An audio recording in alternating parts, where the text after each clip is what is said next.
green metals is like the renewable space, right? So they're obviously playing on the concept of green is good for the environment, etc.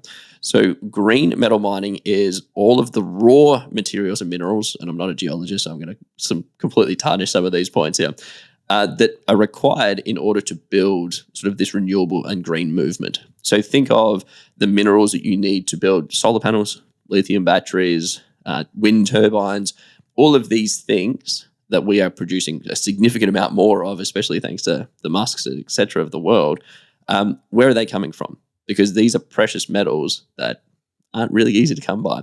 And so some of the metals that we're talking about was like lithium, tungsten, tin, and there's like these 18 earth. Cobalt was another Cobalt was one. Another big one. And there are these 18 earth minerals as well. And so I found it fascinating to go, okay, well, all of these minerals, have we been mining these in the past? And one thing I learned was they were like the parts that they were ignoring of previous mines. So like they were mining for another material and they were just like, okay, we just don't need that, and just kind of pushing it off to the side. And so now there's like this ability to go and essentially remine the mines that have already been mined to go and find these other pieces that they already sort of got rid of because they're going to be valuable elsewhere. I just found it so fascinating. But I am curious, Charley, like pulling on this sort of concept, like how is this relevant to Australian business? Like people listen to this and go, man, I'm not in mining and I don't care about renewables, or my business doesn't impact renewables. What does it mean for them based on the changes that are happening here? Yeah, great question. I think one of the things Australia's been known for is like coal and iron ore. Yep. So they've been our two biggest exports, I believe. We'll butcher the geology and facts, but general consensus, I think the theme, right, is in the right direction. So when you look at Australia, is like we're known for that, but that's kind of like the fossil fuel way of doing things, and the world is shifting away from this and going into this renewable space. The thing that I didn't realize is that in like the 4 most needed metals, Australia ranks in the top 4 for all of them. Yep. So we're number 1 for one of them, 3 for another 2. So like we're in the top 4 for all these major things that the world needed or needs, and we haven't been mining them as heavily as we can be. So they are saying that what the world is going to need versus today is like 10 times more conservatively. Yeah, it was like 16 in some other parts. Like it was crazy. Yeah, so you've got this massive demand coming for something that Australia has a lot of.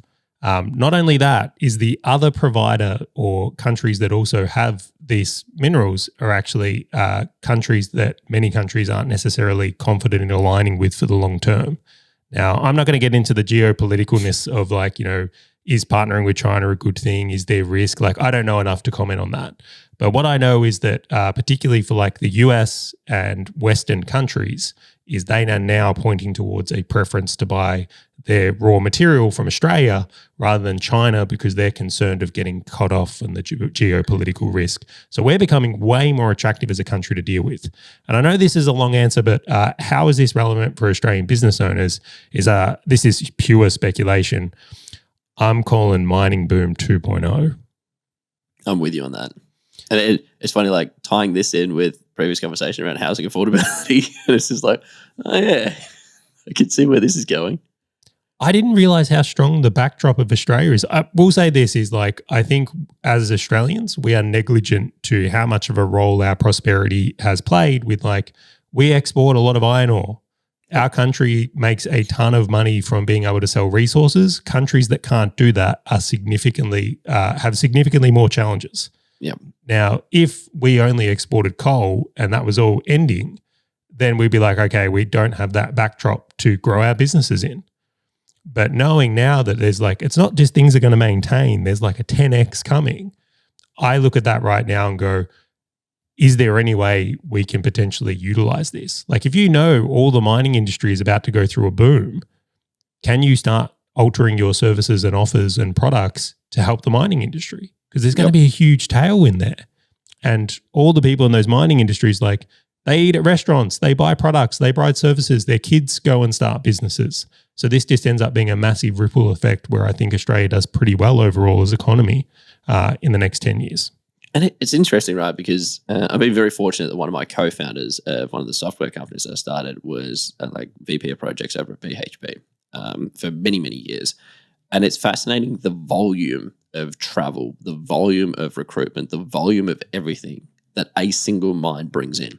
So we're not just talking like, okay, well, Australia is going to have like the ability just to offer these new products and services to multiple people. Like you are now talking about a influx of other people with skilled labor. They're not going to migrate, but they're going to be working here for years to set up a new mine, years to maintain a mine. Like they are here as skilled workers to go and sort of support the guys that we have locally. Plus with immigration, I'm sure we're going to pull in some more people as well, which just leads to such a strong Australian economy, right?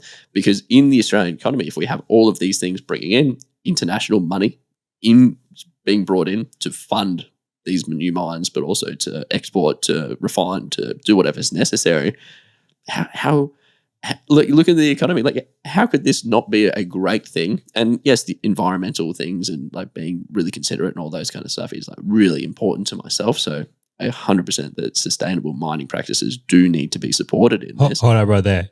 Opportunity. Correct. Like, look at that. I'm like, all these mining companies, let's just call it what it is. These mining companies are pigs, right? They make a mess. They that person that comes in and stays at your house for a weekend trashes the joint, and then someone else has to go there and clean it up. Yep. I hate saying that. I wish they would do better. But I tell you what, if you're someone who can clean up that mess, you stand to do very well. Very well. There was actually a business that I'm aware of that used to actually take like the nuclear waste from other places, because this nuclear waste gets produced, right? And it's basically, this comes from underground. And again, I don't know the technical details of it. But what they would do is they would package this stuff up and they'd actually go and find an old exposed mine where when you go and build like a massive cut, like you can't really build anything there. You can't do anything. Like it's just an old mine. And they'd actually fill all of the mine shafts with like this waste. And then what they would do is it had to be a certain distance below the ground to be acceptable. And so all they did was they just went looking for old mines to go and put like nuclear waste so far below, which is basically just putting it back to where it came from, and then just filled it.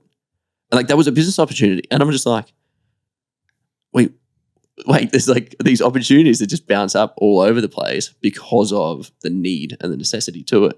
But even like supporting them on environmental factors, et cetera, as you said, like I see this as being fascinating. But even outside of just the mining industry, think about everything that supports it. Rental properties.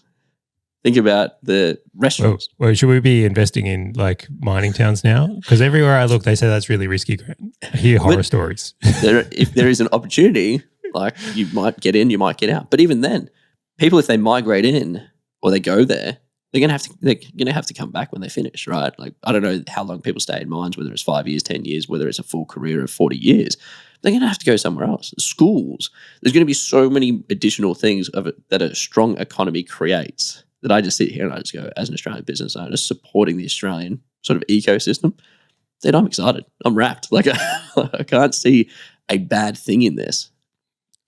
There's, again, so many layers to this. But the reason I wanted to include this topic on the podcast particularly is I think it's easy to see a lot of doom and gloom in the world right now. I think if you watch any news, you can be honestly terrified, and rightfully so. Like there are several things that just are concerning. But I look at this right now and saying, based on what we're looking at here, I'm like, Australia's not a bad place to be. Like there's actually significant opportunity here as a business owner. And like I must say, it made me feel quite good watching this going, I absolutely see a strong future for Australia. I think we are still the lucky country. And I think that if you're let's say you are in a business like you maybe have the last Blockbuster store in Australia, maybe, and you're looking at doing something new, this is a prime opportunity to get in front of. If you're in a business that's potentially been struggling or the last few years have been very challenging and you're trying to reposition or re-look at things, I would be looking here. I really would. Hey, fellow business owner, if this topic and value-packed short video has resonated with you at all, and you want to dive deeper into being a full stack business owner, check out the full episode by clicking the link on your screen or in the description right now.